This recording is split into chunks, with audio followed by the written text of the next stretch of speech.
미국이 우크라이나에게 하이마스를 인도한 지 약 3개월.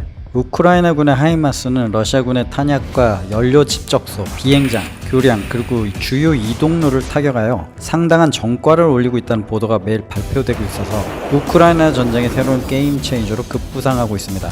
오늘은 하이마스가 우크라이나 전장에서 게임 체인저로서 주목받는 이유에 대해서 알아보겠습니다. 안녕하세요. 저는 공군 전투기 조종사 출신 진격의 아재입니다.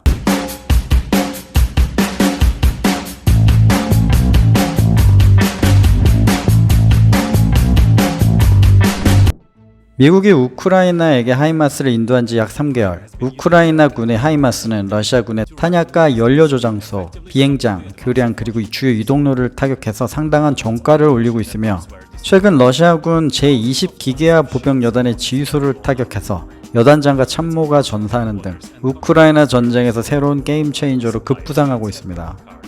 게임 체인저란 전장의 판도를 바꿀 수 있는 효과적이고 강력한 무기를 의미하는데 어느 한 무기만으로 전장의 판도를 바꿀 수 있을까요?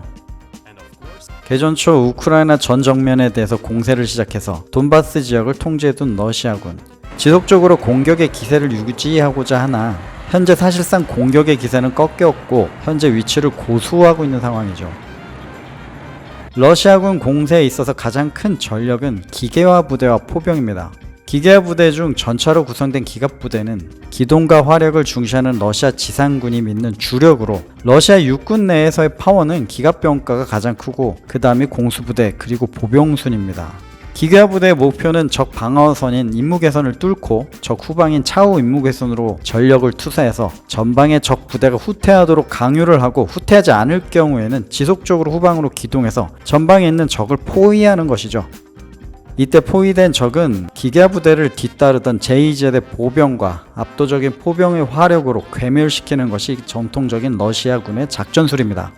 제2제대 보병의 경우 포병 화력으로 지원을 받을 수 있으나 적 후방으로 기동하는 기계화 부대의 경우는 포병 화력에 지원을 받을 수 없는 거리까지 이동하게 되죠. 이때 필요한 화력을 기갑부대가 지원하기 때문에 작전에 있어서 기갑부대 운영을 매우 중요시합니다. 그런데 개전 초 작전 계획에 따라 적진 깊숙이 들어간 기계화 부대, 서방이 지원한 제블린과 드론 공격에 녹아내리죠.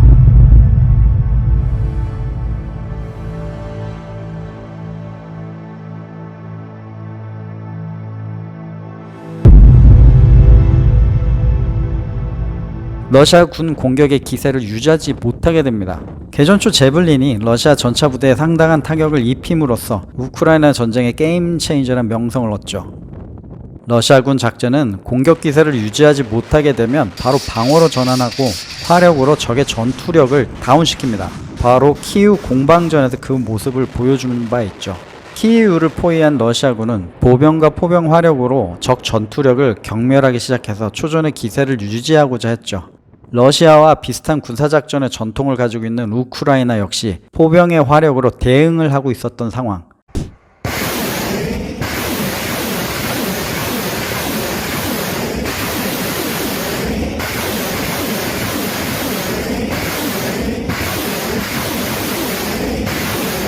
결국 현재 전투는 러시아 포병과 우크라이나 군의 포병의 화력전으로 변화되고 있습니다. 수적인 우세에 있는 러시아군이 우크라이나 군에 많은 피해를 주며 유리한 상황으로 전황을 이끌어가고 있었는데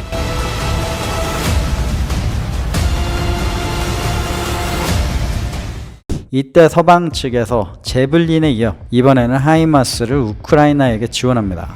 육문의 GMLRS 또는 한기의 에이테킴스 미사일을 장착할 수 있고 5톤 트럭을 기반으로 1990년대 미국군을 위해서 록히드 마틴에서 개발한 다연장 로켓 발사기, GPS로 유도되는 탄을 사용할 수 있기 때문에 러시아 제대의 지휘소와 교량을 정밀하게 타격해서 큰 타격을 입힐 수 있었죠.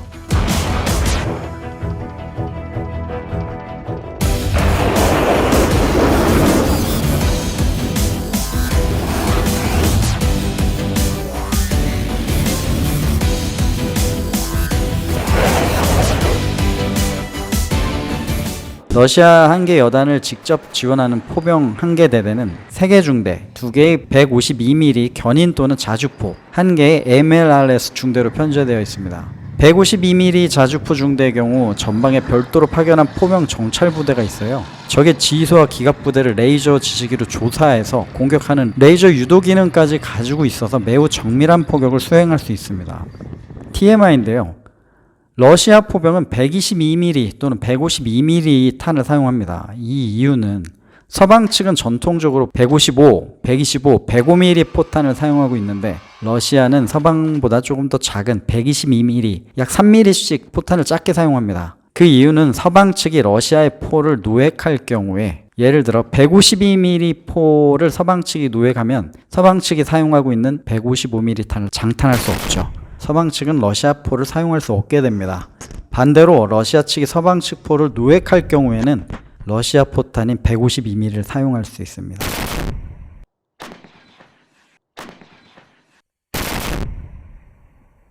그러나 러시아군 포병이 가장 신뢰한 활약은 152mm가 아니라 BM-21, 뱀 드바차치 아진이라고 불리는 MLRS 체계입니다. 보기에는 그저 허접한 트럭에 캐니스터 몇 개에 단 것으로 보이는데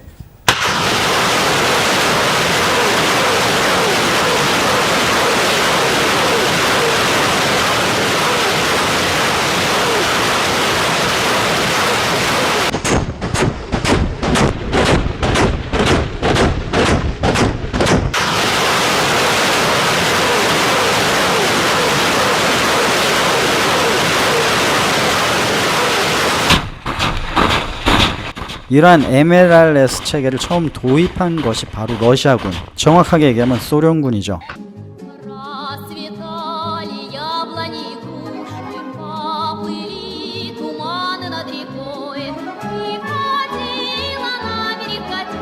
유명한 리듬과 음의 이 노래 카츄샤. 독서전 초기 소련군은 독일군의 전차와 박격포 공격에 상당한 피해를 입습니다.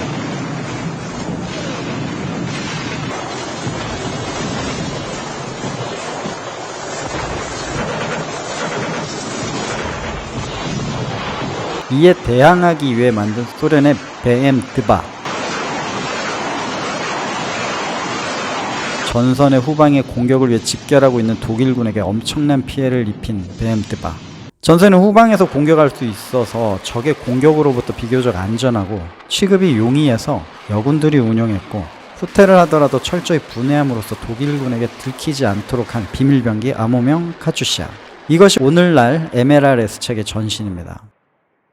우크라이나 공격에 사용된 러시아군 MLRS 체계 주력은 뱀 드바차치 아진으로 여단급 부대를 지원하는 포병대대 전력이죠.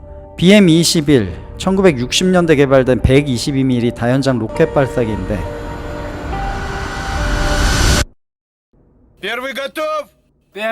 BM은 바이바야 마시나, 전투 차량이란 뜻이고 나토 측에서는 이 차량을 M1964, 1964년에 개발된 차량으로 명명하고 있습니다.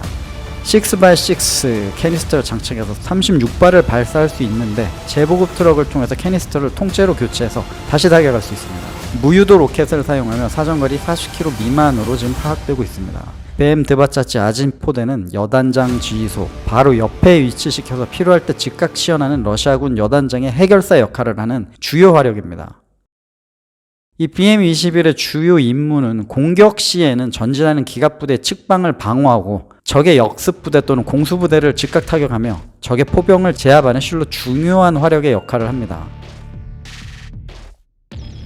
그런데 우크라이나군 역시 작전의 기본은 러시아군의 전통을 따르고 있죠. 그러나 러시아군에 비해 그 전력이 열세하고 화력이 밀리고 있는 상황. BM-21에 의해 우크라이나군이 많은 피해를 입었습니다. 포병 대 포병의 전투를 지켜보고 있는 미국과 서방 측, 이번에 하이마스를 제공함으로써 우크라이나 포병을 증강시킨 것이죠. BM-21보다 사거리와 정확도 면에서 우수한 하이마스는 현재 러시아군 후방의 지원을 차단하고 지휘소를 타격하는 등 많은 전과를 올리고 있습니다. 러시아 기갑부대의 전력에 대해서는 제블린으로, 러시아 포병 전력에 대해서는 하이마스, 러시아 지상군 작전의 주력을 묶어둠으로써 공세의 한계에 도달하도록 하는 것이 서방 측의 작전으로 보입니다. 그러나 러시아 지상군은 서방 세계의 개입을 의식했는지 BM-21, 뱀 드바차치 아진 이외에 더 멀리 타격할 수 있는 뱀 뜨리짜치, BM-30과 같은 군단급 화력 체계를 아직 동원하고 있지 않는 것으로 보입니다. 특히 전략 미사일 부대도 그렇고요. 우크라이나는 하이마스로 러시아의 중심을 두드리고 있는데 러시아 또한 하이마스를 타격할 것으로 보입니다. 그러기 위해서는 러시아군 또한 분단 이상 화력을 동원해야 하는 상황. 결국 전투 중심이 늘어나게 돼서 서방과 러시아로 확전되는 것은 아닌지 좀 두고 봐야 할 것 같습니다. 그리고 서방 세계가 지원하기 시작한 또 다른 게임 체인저.